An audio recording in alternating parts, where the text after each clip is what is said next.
Hello friends, मैं विपिन तोमर आपका स्वागत करता हूं आपके YouTube channel Vipin crazy garden and informative blogs में।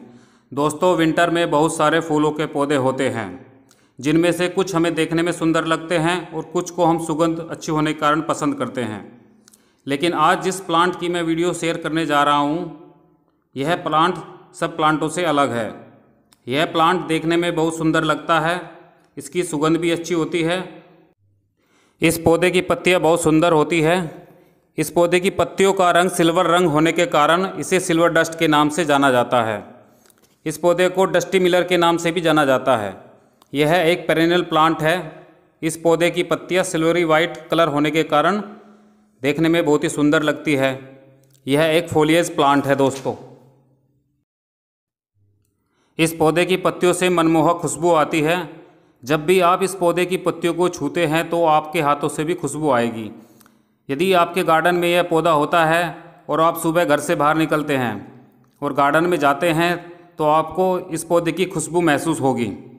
और यदि आपने गार्डन में 3-4 पौधे लगा रखे हैं तो आपका गार्डन खुशबू से भरा रहेगा। दोस्तों, यह पौधा लगभग 15 से 16 महीने का है। इस पौधे को मैं लोकल नर्सरी से दिसंबर 2019 में लेकर आया था, जब यह एक बहुत ही छोटा सा पौधा था। और आप जैसे आप देख पा रहे हैं, ये ग्रो होकर काफ़ी बिग हो गया है। इस पौधे पर दोस्तों फूल भी आ चुके हैं। अभी हम इसके रिक्वायरमेंट की बात कर लेते हैं। दोस्तों, सबसे पहले पॉट साइज़ की बात करते हैं। इस पौधे की हाइट 1 फीट से लेकर 3 फीट तक हो जाती है। यह पौधा जब फुल्ली ग्रो कर जाता है दोस्तों, तो यह अपने आप ही बोनसाई ट्री की तरह दिखने लगता है। यह पौधा 8 इंची से लेकर 12 इंची तक के गमले में ग्रो किया जाता है।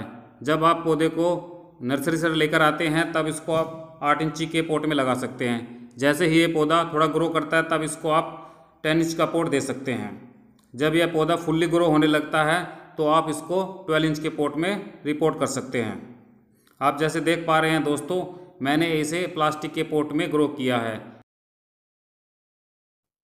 दोस्तों, इस पौधे के पॉट के लिए मैंने घर में बेकार पड़ी कैन का इस्तेमाल किया है। मिट्टी की बात करें तो दोस्तों, इसको वेल ड्रेन्ड मिट्टी पसंद है। इसमें कंपोस्ट मिली हुई हो। जब भी आप इसकी मिट्टी बनाते हैं तो जो भी आपकी लोकल मिट्टी है 40% उसका यूज़ करेंगे, 30% उसमें रिवर सैंड डाल देंगे। रिवर सैंड यदि आपके पास अवेलेबल नहीं है तो आप कंकड़ पत्थर भी डाल सकते हैं। और 30% इसमें आप सड़ी गली गोबर की खाद मिला सकते हैं। यदि सड़ी गली गोबर की खाद आपके पास अवेलेबल नहीं है तो आप पत्तियों की खाद का इस्तेमाल भी कर सकते हैं। यदि वो भी आपके पास अवेलेबल नहीं है तो आप वर्मी कंपोस्ट का इस्तेमाल कर सकते हैं। वर्मी कंपोस्ट इस पौधे को बहुत ही अच्छी लगती है। यदि इस पौधे के फर्टिलाइज़र की बात करें तो दोस्तों, इस पौधे को कोई ज़्यादा फर्टिलाइज़र की आवश्यकता नहीं होती है। आप 2 मुट्ठी वर्मी कंपोस्ट महीने में 1 बार दे सकते हैं। वैसे ये पौधा वाटर सोल्यूबल फर्टिलाइज़र ज़्यादा पसंद करता है। दोस्तों, यदि इसके प्रोपोगेशन की बात करें तो आप इसको सीड के द्वारा भी ग्रो कर सकते हैं या फिर स्टेम कटिंग के द्वारा भी ग्रो कर सकते हैं। इसको ग्रो करने का सबसे बेहतरीन समय विंटर के बाद और गर्मियों से पहले फरवरी मार्च का महीना है। दोस्तों, इस पौधे की मिट्टी मैंने वेल ड्रेन तैयार की है। जैसे आप देख ही सकते हैं पौधा की ग्रोथ कितनी अच्छी हुई है। सीड्स से ये पौधा सीड्स लगाने के बाद 10 से 15 दिनों के अंदर ही ग्रो करने लगता है। दोस्तों, इस पौधे की सनलाइट रिक्वायरमेंट की बात कर लेते हैं। यह पौधा सनलाइट लवर है।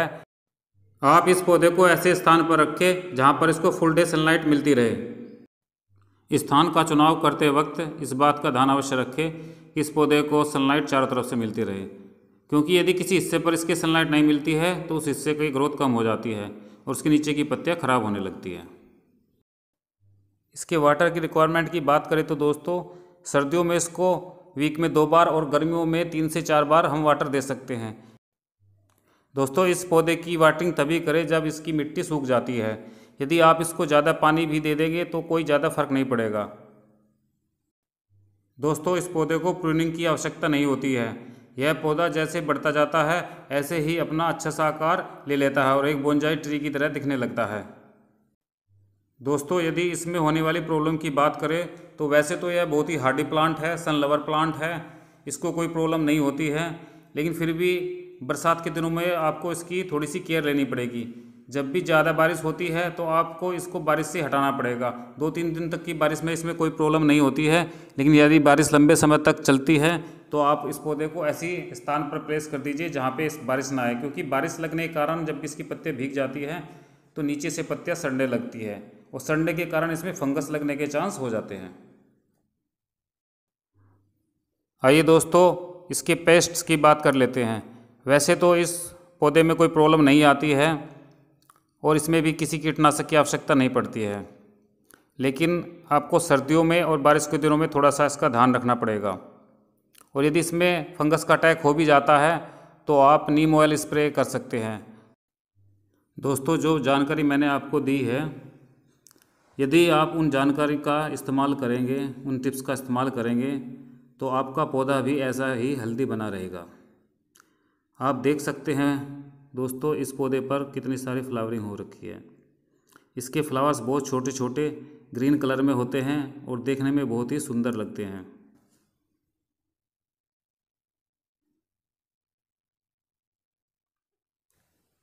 यदि इस पौधे की केयर के बारे में आपको कोई और टिप्स चाहिए या आपको कोई डाउट आ जाता है तो दोस्तों आप कमेंट सेक्शन में कमेंट करके भी पूछ सकते हैं।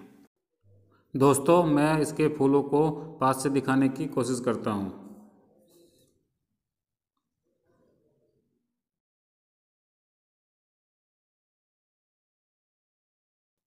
दोस्तों, कुछ दिन पहले मैंने आपके साथ एक रोज़ प्लांट की वीडियो शेयर की थी।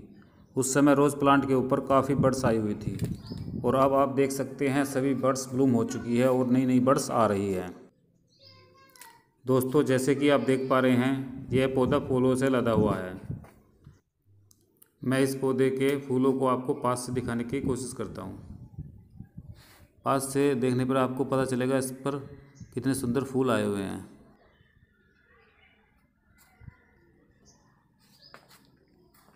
देखिए दोस्तों, कितने प्यारे लग रहे हैं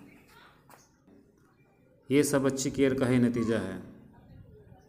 यदि आप भी ऐसा ही हेल्दी पौधा चाहते हैं जो फूलों से लदा रहे तो आपको भी मेरी बताई गई टिप्स पर थोड़ा ध्यान देना पड़ेगा और इसकी केयर करनी पड़ेगी।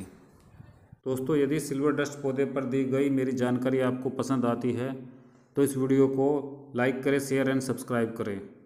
Thank you very much. दोस्तों, आप सभी को मेरी तरफ से आगामी गणतंत्र दिवस की हार्दिक शुभकामनाएं।